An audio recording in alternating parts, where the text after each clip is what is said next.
How long have you been making clothes for? Since I was about 14, I made my first dress um, from a pattern that belonged to my aunt. She was about the same size as I was then. I just seemed to want to sew naturally. I enjoyed it. It was, I found it quite relaxing. Sewing came easily where other things didn't. When Dunkirk fell, a lot of soldiers came, and they came to the school and stayed for a few nights. And my father said, well, if that's going to happen and there might be an invasion, you better get away from the coast. So we moved to a place called Wellington in Somerset, and I went to school there. Sister St Gerard used to take the needlework classes, and we used to make things, petticoats, blouses, with no machines, and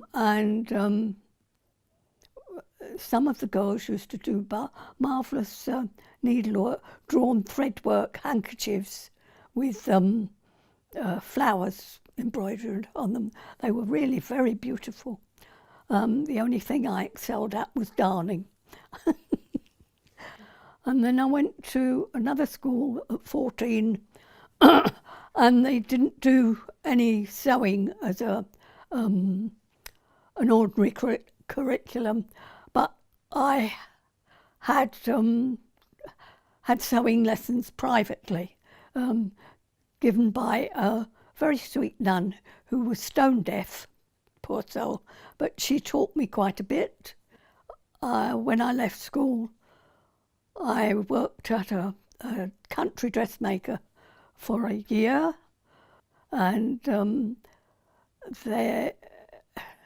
were little old ladies who used to like their winter dresses done up down the front, and they used to have a lot of buttons and buttonholes, and it came to me to do the buttonholes. So I am quite good at buttonholes now, because there used to be about at least a dozen down the front of the dresses.